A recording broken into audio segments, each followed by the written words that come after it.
Class 9th आपकी book होगी Kritika.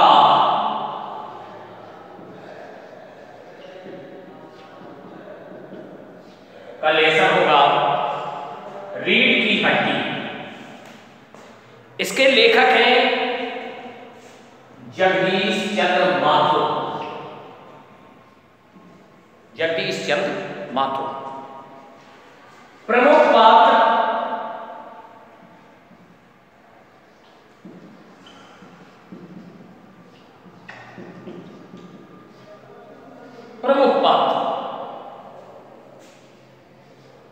Number 1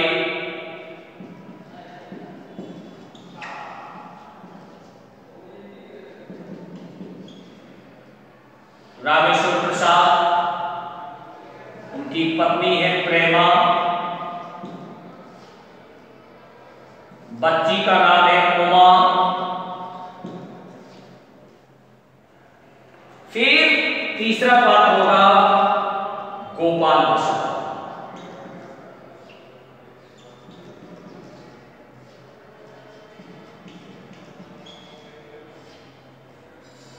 और उनके लड़के का नाम है शंकर।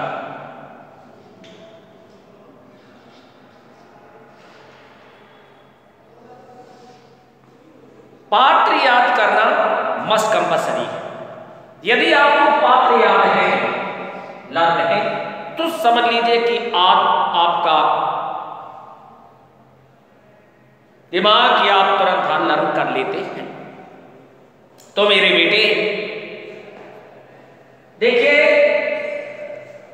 गोपाल प्रसाद एक अपना सेवक रखते हैं। सेवक कहना कितना है, इसको सेवक को नौकर भी कह देते हैं अपन लोग, तो नौकर उतना अच्छा ही लगता।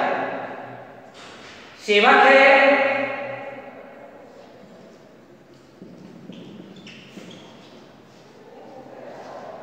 तो देखिए बहुत ही सज्जन व्यक्ति हैं रामेश्वर प्रसाद जी। राम स्वरूप, जैसे रामेश्वर प्रसाद बाद में राम स्वरूप, राम स्वरूप, राम स्वरूप जी बहुत ही सज्जन व्यक्ति है। उनकी पत्नी बहुत ही अच्छी है, इसका नाम प्रेमा है, और उनकी बच्ची है उमा। उमा बहुत ही सुशील बच्ची, संस्कारित बच्ची। कहते हैं कि स्त्री जीवन का जो गहना होता है, तो संस्कार ही उसके गहना होते हैं। संस्कारित बच्ची हो, फिर क्या कहना है, उसकी सुंदरता तो वहीं उसी से बढ़ती है। कहा जाता है कि हाथ कंगन पहनने से अच्छे नहीं लगते, दान देने से लगते। मस्तक चंदन लगाने से अच्छा नहीं लगता है, वेदों को सुनने से अच्छा लगता है। अच्छी चीजों को ग्रहण करने से ये शरीर शोभायमान होता है। हमारी संस्कृति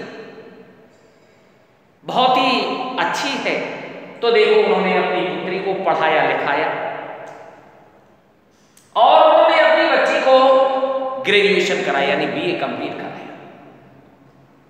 सिलाई, कढ़ाई, बुनाई, यहां तक कि कला में भी, पेंटिंग में भी, और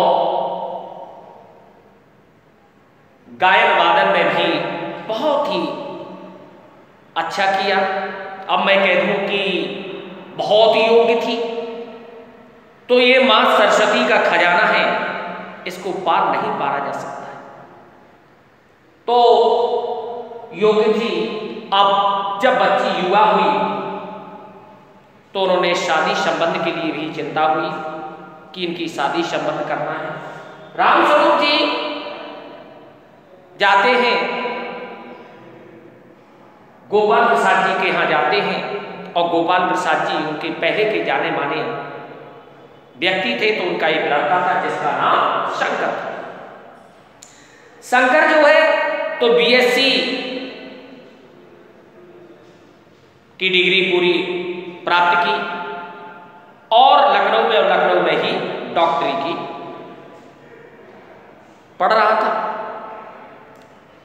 BA-MS में भाग लिया, BA-MS कर ही रहा था। तो आप जानते हैं ये गोपाल प्रसाद जी कैसे थे, ये एक वकील थे और ये कैसी अपनी बहू घर में लाना चाहते थे। मैट्रिक्स पास, ओनली हाई स्कूल पास हो, हाई स्कूल पास हो और दान दहेज के लोग ही थे और लड़का जो है ज्यादा योग्य नहीं था, लेकिन अपने आप को योग्य समझते। आज के समय में आप जानते हैं कि जो अपन लोग चाहते हैं वो होना चाहिए, योग्यता होनी चाहिए। ग्रंथों में भी कहा जाता है कि दास की प्रशंसा कार्य करने के बाद करना चाहिए, मित्र की प्रशंसा सामने करना चाहिए, गुरु की प्रशंसा सामने करना चाहिए और अपने पुत्र की प्रशंसा कभी नहीं करनी चाहिए। तो अपने बेटे को बहुत योग्य समझते हैं, लेकिन ये योग्य है नहीं उतना। तो इन्होंने रामस्वरूप जी जाते हैं गोपाल प्रसाद जी के यहाँ और उनसे सारी चीजों को बताते हैं। तो इनका पहले लिया कि हमें बच्ची ज्यादा पढ़ी लिखी नहीं चाहिए, तो उन्होंने अपनी शिक्षा को क्या कर लिया, छुपा लिया कि मेरी बच्ची हाई स्कूल, चलो ठीक है। अब इसके बाद इनको रामस्वरूप जी अपने घर बुलवाना चाहते, उनसे कहते थे आप हमारे घर आइए। जब इनको एक डेट दे दी जाती है, ये घर आते तो अपने लड़के को भी साथ में लाने के लिए कहते हैं कि लड़के को भी ले आए। आज का रवैया हो गया कि लड़का लड़की एक दूसरे को पसंद करे, इसके बाद एक दूसरे से लेन देन फिर संबंध हुआ करते हैं। तो एक दिन फिक्स हुआ, फिक्स होने के बाद उस दिन सारी चीजों को साफ सफाई होने लगी। तो रामस्वरूप जी सुबह प्रेमा से कहते हैं कि देखिए मैंने जैसे किसी प्रकार से उनको टैकल किया है और वो कल अपने घर आएंगे, देखते हैं कि क्या होता है। बोले चलो ठीक है।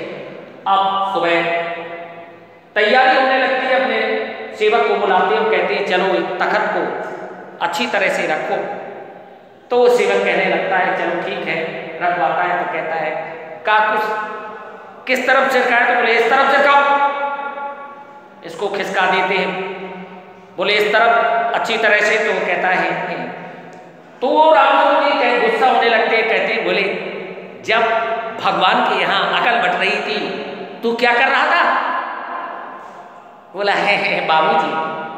इसके बाद चादर लाओ, दरी लाओ, चादर लाओ, इसमें डाल दो। तो वो कहते हैं कि बाबूजी ने, वो चला जाता है माता जी के पास यानी मालकिन के पास, कहता धोती दे दो। तो बोले वहीं रखी होगी, ले लो। बोले धोती मैंने तो आज आपको दी थी। बोले धोती किसने मंगाई थी, हम तो इसकी दरी मांग रहे थे।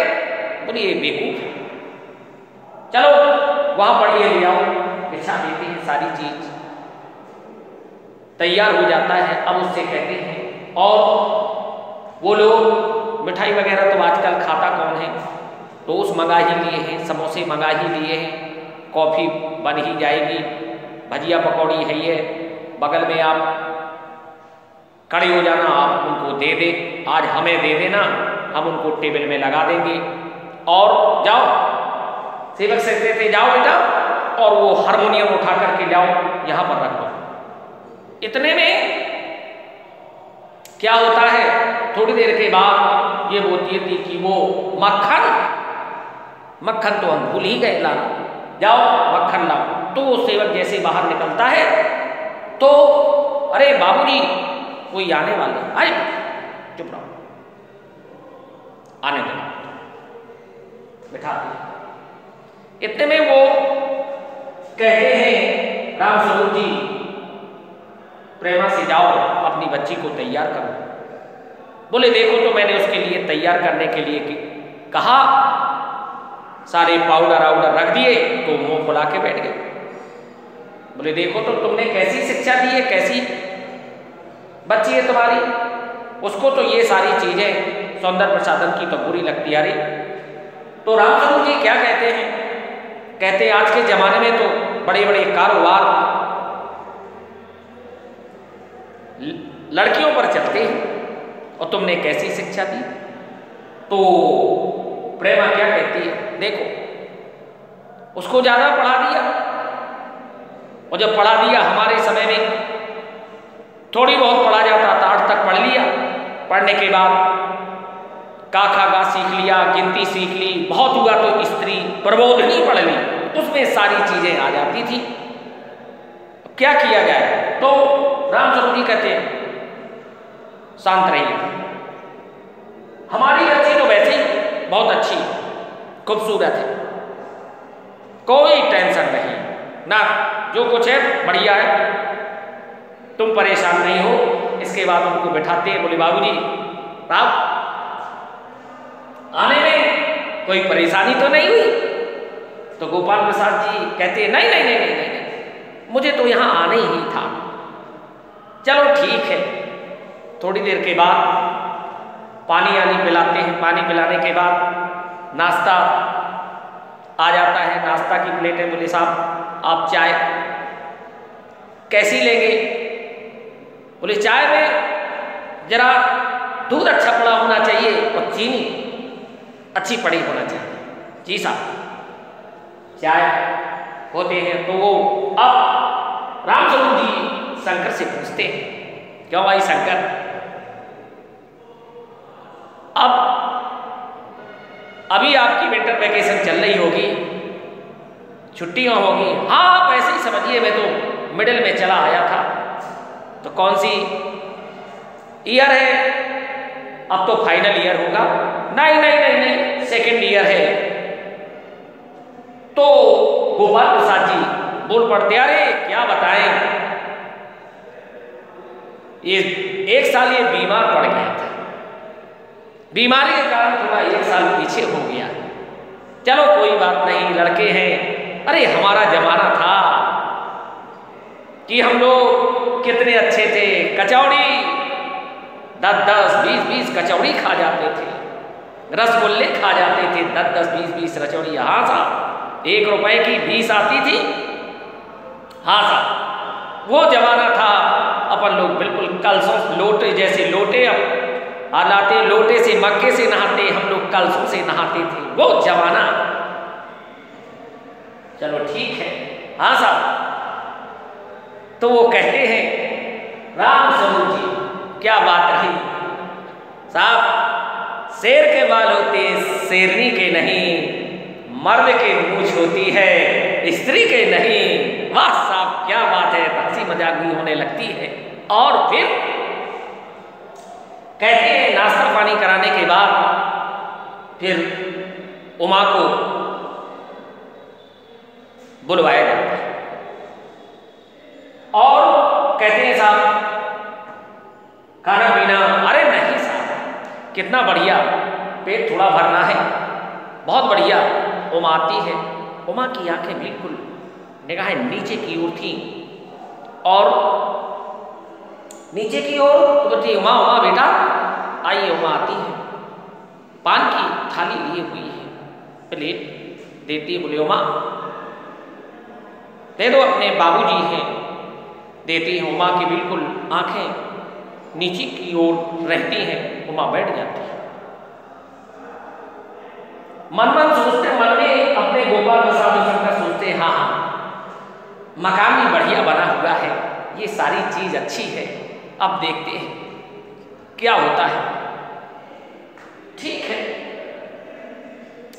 इसके बाद हारमोनियम उमा लेती है और बैठ करके बढ़िया सुरीली आवाज में हारमोनियम से सुनाती है।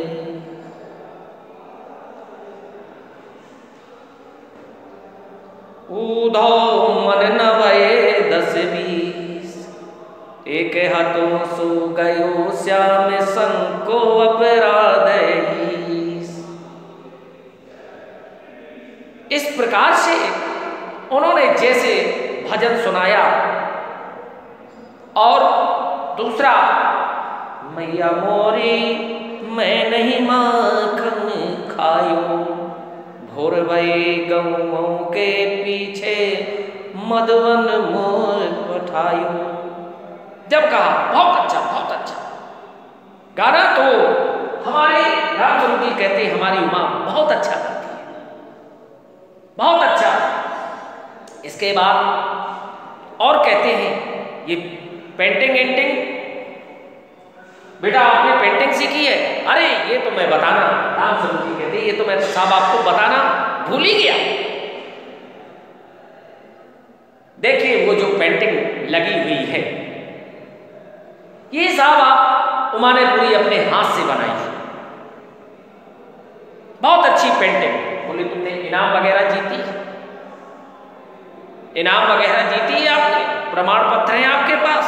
इस प्रकार से पूछती है उमा। अब जो है चलने लगती है तो रामस्वरूप जी अपनी बेटी से कहते हैं, बेटी अभी रुक जाओ, अभी मत जाओ मां, बैठो। तो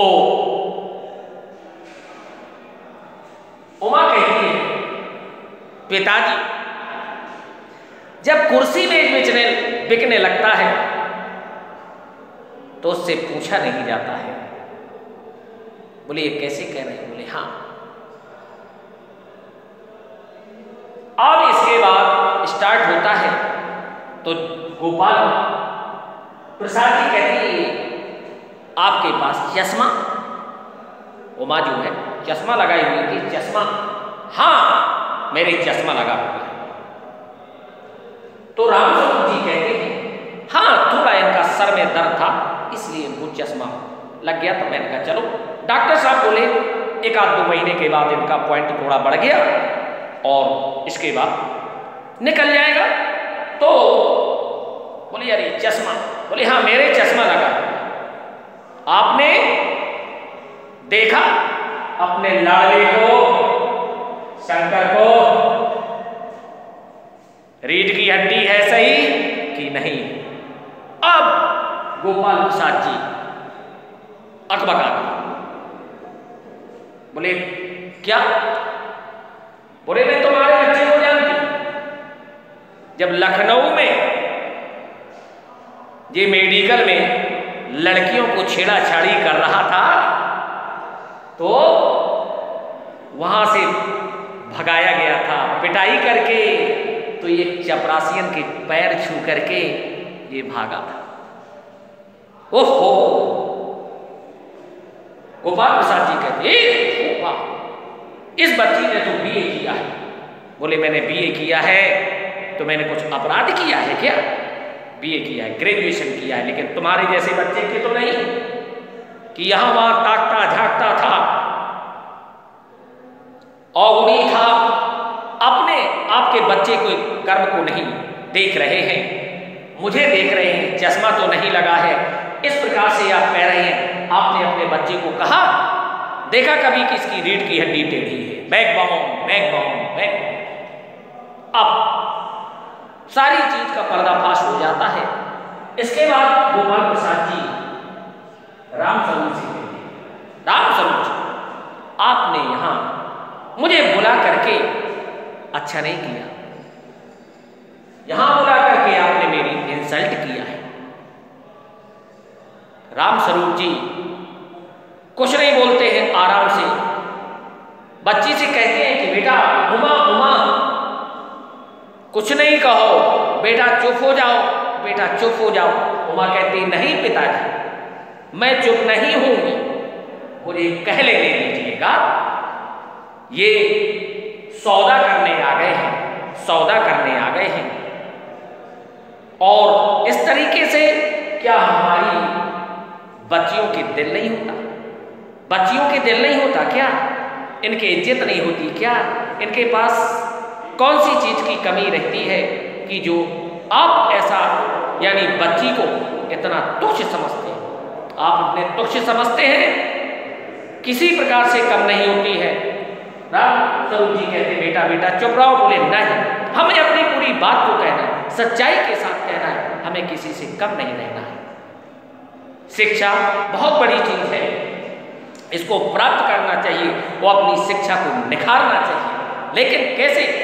नियम के अनुसार, जहां जिसकी जरूरत हो, कब कैसे कहां बात करना है वहीं पर बात करना चाहिए। तो देखो मेरे बेटे, तो गोपाल प्रसाद जी राम स्वरूप जी से कहते आपने अच्छा नहीं किया, मेरी इंसल्टिंग की। बोले किस बात की इंसल्टिंग? जो बात सत्य है उसको कहना चाहिए, छुपाना नहीं चाहिए। तो आज के समय में आप देख रहे हैं, आज के समय में देखने इसके बाद गोपाल जी कहते मेरा कहाँ गया बेंत उठाओ तो चलो शंकर अब चले। हाँ बोले चले जाइए, आपकी जरूरत यहां नहीं है। राम स्वरूप जी बैठ जाते हैं आराम से, थोड़ी देर बाद चैन में आता है, चले जाते हैं। तो आप ये समझते हैं कि हमें क्या करना चाहिए और क्या ना करना चाहिए। हमें ये नहीं समझना चाहिए ये टाइटल था आपका रीढ़ की हड्डी, ये आज के समय में काटा क्यों नहीं गया? इसीलिए नहीं कहा गया। इस चीज से बहुत शिक्षा मिलती है। लेसन ऐसा नहीं है कि पढ़ लिया जाता है और इससे शिक्षा नहीं, चीजों से बहुत शिक्षा मिलती है। हमारे जो राइटरों ने लिखा है तो इससे बहुत अच्छी शिक्षा आगे की ओर बढ़ने के लिए समझदारी का कार्य। अपने औरों तो व्यक्ति देखना नहीं है, दूसरे की देखता है, इसलिए अपने पहले स्वयं देखना चाहिए। कहा जाता है आंख होती है तो आंख अपने आप को नहीं देख पाती, अपने गुण हम अपने आप के गुण अपने आप को नहीं देखते हैं, दूसरा व्यक्ति देखता है। तो दूसरे व्यक्ति को आत्मकान प्रतिकूलाना समझ ले, हमें ऐसे ही व्यवहार करना चाहिए, अनुकूलाना प्रतिकूलाना समाचारित। तो जैसे हम अपने आप दूसरे से व्यवहार करते कि ये व्यक्ति मुझसे ऐसा व्यवहार करे, तो ऐसे ही हम भी अपने आप को करें कि हम उसके साथ में ऐसे ही व्यवहार करें जो हमें अच्छे लगते और हमें जो अच्छे लगेंगे उसको अच्छे लगेंगे। तो ऐसे ही शिक्षा है, शिक्षा में कोई पीछे ना रहे, चाहे लड़का हो या लड़की हो, और सब समानता का है। हमें किसी प्रकार से कम नहीं रहना है, लड़कियों को दबना नहीं है, अपनी योग्यता भरपूर लेना है। ऐसा नहीं, पहले के समय में ये था कि कम पढ़ाया लिखा जाता, घर का काम चार दीवार के अंदर रखा जाता था, लेकिन आज का समय नहीं है। जैसे प्रोग्रेस, बदलाव, प्रकृति का नियम है, बदलाव, चेंज होना, ऐसे ही अपन लोगों को ये शिक्षा लेनी है कि आगे की ओर बढ़ें, अपने कार्यों को उभारें और आगे की ओर बढ़ें। इस प्रकार से ये राइटर आपका टाइटल था रीढ़ की हड्डी।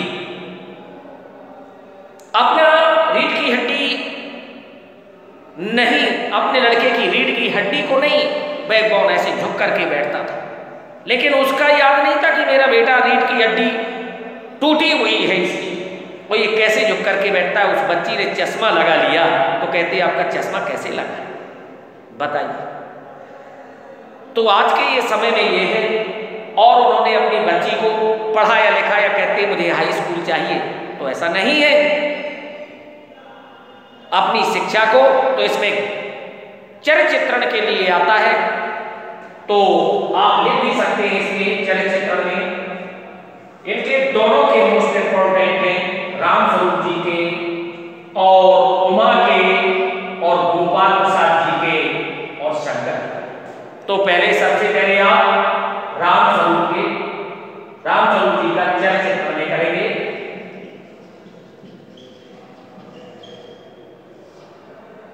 चरित्र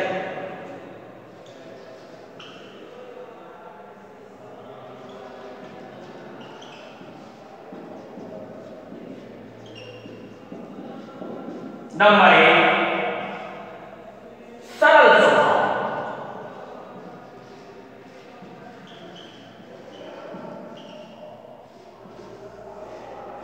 सरल स्वभाव राम स्वरूप जी का सरल स्वभाव है। कहा जाता है कि लड़की वाले हमेशा नीचे रहते हैं, लड़के वाले हमेशा ऊपर रहते हैं। कहने का तात्पर्य हम किसी से लड़के वालों से अपन लोग दबते हैं। तो उसका इतना सरल स्वभाव है कि चलो ठीक है, उसने ये सोचा कि गोपाल प्रसाद के अकेला लड़का है, प्रॉपर्टी अच्छी है, क्योंकि आजकल का इंसान क्या सोचता है, अकेला बच्चा है, बोले हाँ प्रॉपर्टी ठीक है, तो दो चीजों को सहन करके अपनी बच्ची का विवाह करता है। तो इस प्रकार से उन्होंने आज के समय में सोचा होगा, लेकिन ये सोच गलत है। अरे 2-3 भाई हैं, 2-3 बहनें हैं, भरा पूरा परिवार है, उसमें करना चाहिए अपनी बच्ची को। क्यों?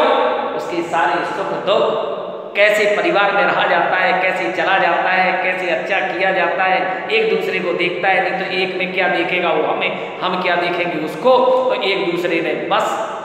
तो कहने का तात्पर्य उसका यही सरल स्वभाव था कि अकेला बच्चा है, प्रॉपर्टी ठीक है, पिताजी वकील है, सब कुछ जानते हैं, सैर सपाटे में जानते हैं, बड़ी बड़ी गोष्ठियाँ करते हैं, तो इनको पूरा ज्ञान है, तो मेरी बच्ची बहुत अच्छी तरह से रहेगी। तो उनका सरल स्वभाव है।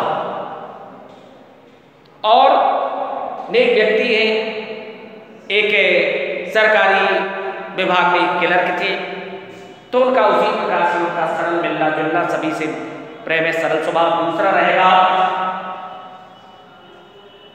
शिक्षा को छिपाते हैं अपनी बच्ची, शिक्षा का महत्व, शिक्षा का महत्व, वो शिक्षा का महत्व समझते हैं।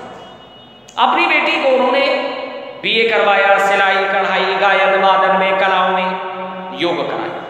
बहुत अच्छी बात है कि शिक्षा का महत्व समझते हैं कि जब किसी कोई चीज काम नहीं आती तो शिक्षा ही सबसे ज्यादा काम आती है, और शिक्षा से ही देश का विकास होता है। ये भी आप बड़ी प्रकार से आप जानते हैं। हमारे विवेकानंद ने भी कहा, हमारे जो बड़े बड़े महापुरुष हो गए कि ये अंधकार, ये गरीबी, ये विकास कब होगा? जब व्यक्ति शिक्षित हो जाएगा। और ये ऐसे नहीं किताबी कीड़ा से नहीं होगा, ये चारों तरफ से डेवलपमेंट करेगा, हर प्रकार से विकास करेगा। आज का समय तो वैसे ही कंप्यूटराइज हो गया, ऑनलाइन से पढ़ाई हो गई, ये सारी चीज, तो उस प्रकार से उसको दिमाग को केंद्रित करके आगे की ओर हर प्रकार से कि ये मुझे नहीं आता, सीखना। पूरे व्यक्ति अपनी लाइफ पर सीखता है। एक शस्त्र विद्या होती है और शास्त्र विद्या होती है। शस्त्र विद्या होती है जो बुढ़ापे में हंसी का पात्र बनती है। शस्त्र माने बंदूक, रिवॉल्वर चल, हंसी बुढ़ापे में वो हंसी का पात्र बनता है कि हम नहीं चल पा रहे। शास्त्र होती है जो बुढ़ापे में और शोभायमान को प्राप्त होती है। जितना बुढ़ापा आ जाएगा और गहराई के साथ उसका महत्व बढ़ता जाएगा और व्यक्ति पूरे लाइफ पढ़ता है, तो उसको इस शिक्षा का महत्व।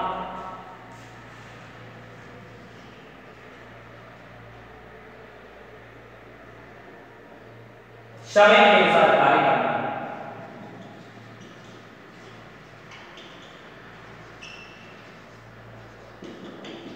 अनुसार कार्य, समय के अनुसार वो कार्य करते हैं। समय के अनुसार उन्होंने शिक्षा दिलवाई, समय के साथ में उनका विवाह आदि जैसा उनका समय है। लड़के ने वालों ने कह दिया कि मुझे हाई स्कूल चाहिए, तो उन्होंने अपनी शिक्षा को छुपा दिया कि भाई देखो जैसा समय जैसा वो चाहे वैसा करेगा। लेकिन ये गलत है। हमें अपनी बच्ची की शिक्षा को नहीं छिपाना है और बड़े प्रसन्न होता है, क्योंकि लड़का लड़की में कोई भेद भी नहीं होता है। बड़े उत्साह के साथ कहा भी जाता है अच्छे से अच्छा कार्य करना चाहिए और आगे की ओर भी बढ़ना चाहिए। दूसरा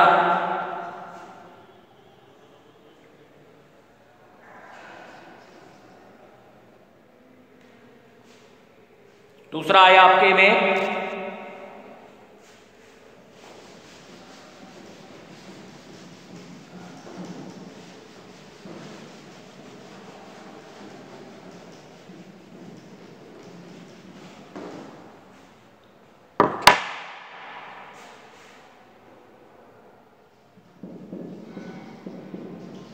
गोपाल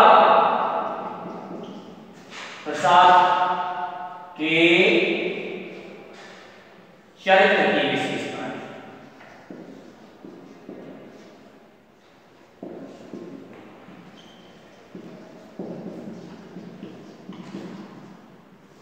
चरित्र गोपाल प्रसाद जी के चरित्र की विशेषता। नंबर 1, धन लोलो।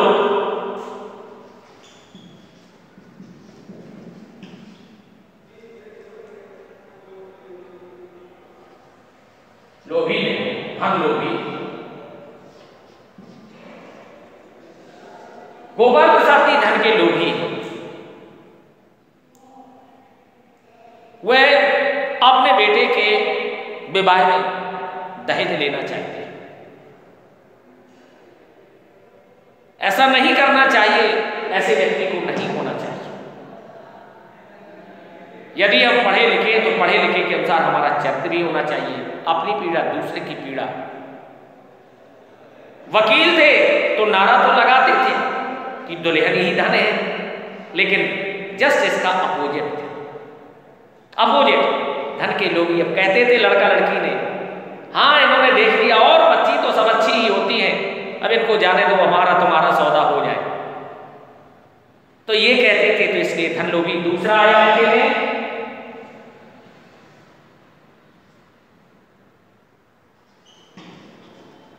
चतुर।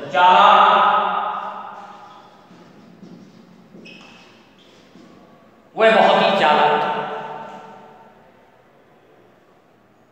कहते थे कि देखो ज्यादा पढ़ी लिखी बहू नहीं चाहिए, मैट्रिक की ओनली पास हो। साहब कौन उनकी नखरे को सहेगा, बस घर का काम ही तो करना है, भगवान की कृपा से सब कुछ हमारे पास है, घर का काम ही करना है, बहुत है, हाई स्कूल पास हो जाएगी, घर का काम करना है और सारी चीजों को सब कुछ है। बताइए, ये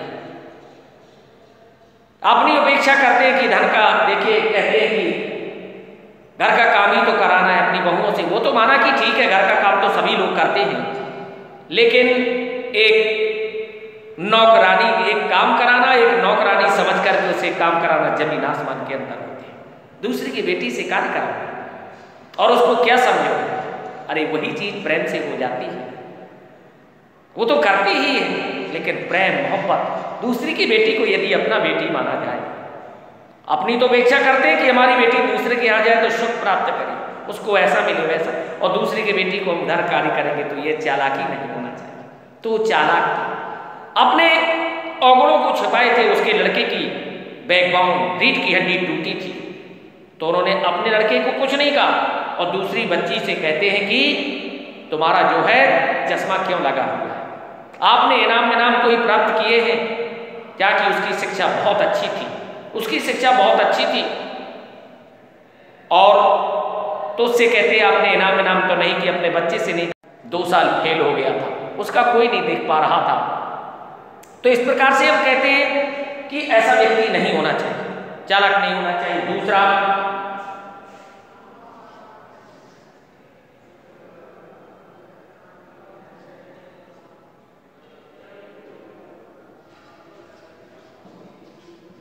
दूसरे से उपेक्षा, दूसरे से उपेक्षा करते हैं।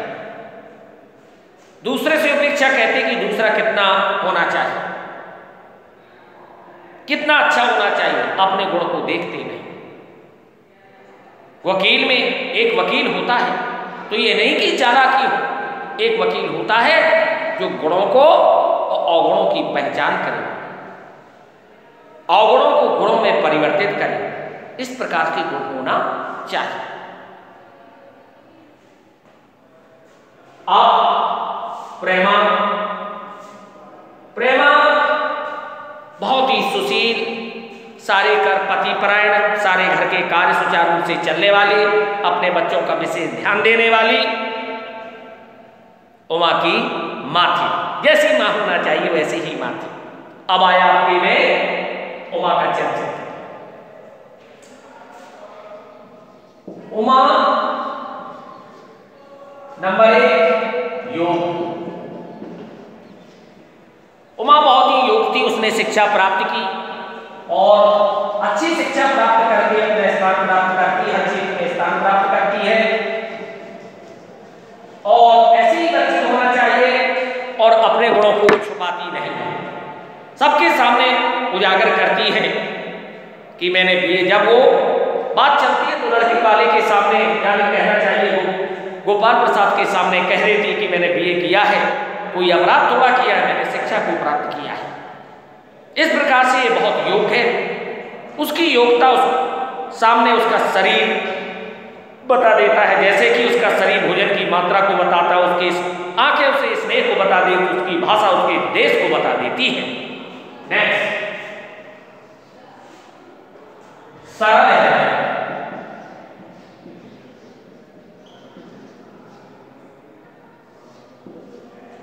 उसका बहुत ही सरल हृदय है, वह बाहरी आडंबर फैशन में नहीं पड़ती। जब उसको लड़के वाले देखने आते हैं और उनके पिताजी उनकी मां से कहते हैं कि उसको मां को कह दो थोड़ा तैयार हो जाए, तो नहीं होती।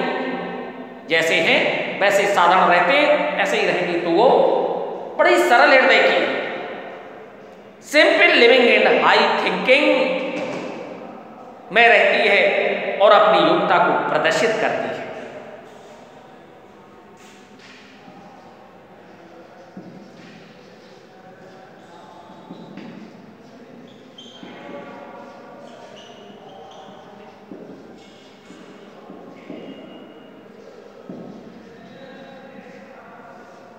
अपनी बात को कहने में चतुर, वो अपनी बात को कहने में चतुर। जब वो जाने लगती है तो उनके पिता कहते हैं उमा बेटा थोड़ा और बैठ जाओ, तो गोपाल प्रसाद जी कहते हैं कि अरे जाने दो, ठीक है। तो वो तुरंत कहने लगती है कि पिताजी जब मेज कुर्सी बिकने लगता है तो मेज कुर्सियों से नहीं पूछा जाता है। तो वो कहने लगते हैं कि अरे, और उन्होंने जब ये कहा कि आप चश्मा लगाए हुए हैं, चश्मा पर टीका टिप्पणी कर दी, तो वो कहने लगती आपने अपने लड़के को देखा कभी कि उसकी रीढ़ की हड्डी सही है या बैकबोन है? अपने आप को नहीं देख पाए कभी? मुझे आप कह रहे हैं चश्मा लगाए हैं, बैकबोन। और जब ये इंजीनियरिंग करता था तो लखनऊ में देखा लड़कियों के चक्कर लगा रहा था, तो वहां से जब भगाया गया था तो एक चपरासियन के पैर छू करके वहां से माफी मांग करके भगा था। अपने लड़के के लक्षण नहीं गिर पा रहे हैं कि आपका कैसा लड़का है, आप मुझसे कह रहे हैं। तो अपनी बात को कहने में चतुर और होना भी चाहिए। हर को बात को कहने का अधिकार होना चाहिए, अधिकार है, सत्य बात को आप कहिए। तो इस प्रकार से बोलने में चतुर है। शिक्षा, शिक्षित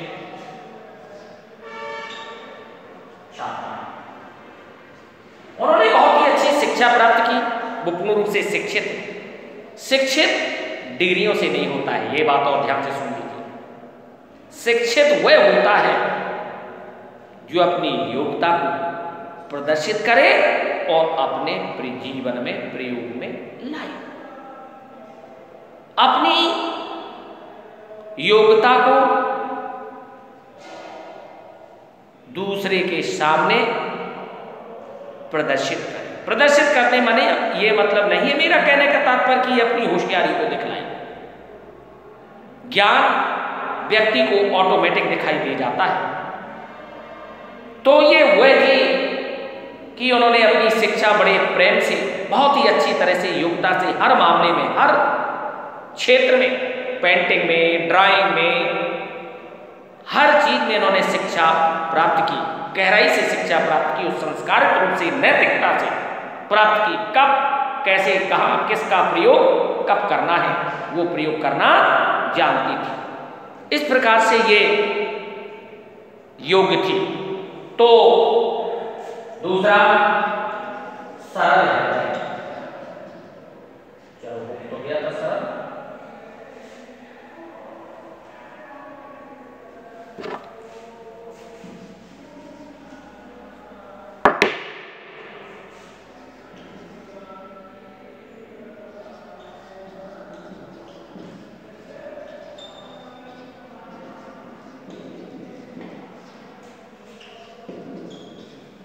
दूसरे के गुणों को ग्रहण करने में योग्य, दूसरे के गुणों को ग्रहण करने में योग्य। उमा दूसरे के गुणों को करने में बहुत योग्य है। माता पिता, शिक्षकों और सभी बड़े लोगों का सम्मान करती थी। गुरुओं का उन्होंने सम्मान किया।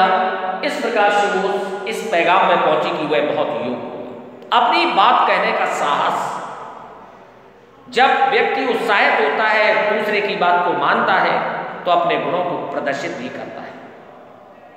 तो इस प्रकार से वह बहुत ही चतुर थी, दूसरे के गुणों को ग्रहण करती थी, अपने माता पिता के, अपने गुरुजनों को, अपने बड़ों का कहना मानती थी, अतिथियों का सत्कार करती थी। अतिथि देवो भव, अतिथि भगवान के समान होता है। मातृ देवो भव, पितृ देवो भव। इस प्रकार से सुशील दूसरों के गुणों करने में योग्य थी। तो इसी प्रकार से मैं ये कह रहा हूं कि उमा जैसी लड़की को होना चाहिए, उमा जैसी ही लड़की होना चाहिए, उमा जैसी पढ़ी लिखी और अपनी बात को कहने में चतुर होना चाहिए। लेकिन शंकर जैसा लड़का नहीं होना चाहिए। ये क्या था? इसकी तो विशेषताएं आएंगी तो आप ऑटोमेटिक राइट करेंगे। मैं ज्यादा बुराई तो नहीं बोल रहा हूं, लेकिन ऐसा लड़का नहीं होना चाहिए जो शिक्षा का दुरुपयोग करे। माता पिता यहां पढ़ने लिखने की भेजें तो उसका दुरुपयोग करे, सही ढंग से अपनी शिक्षा को ग्रहण न करे। तो इस प्रकार से लड़का नहीं होना चाहिए और गुण सीखना चाहिए। लड़का लड़कियों में कोई अंतर नहीं होता, सब समान होते, अपनी बात को कहें। तो शंकर जैसा लड़का नहीं, उमा जैसी लड़की होना चाहिए। ठीक है, ध्यान से रखना। आप लोग रीढ़ की हड्डी इसका टाइटल है और इसको अच्छी तरह से लर्न करिए। जो समझ में ना आए तो बताइए, मैं आपको पुनः भी बताऊं।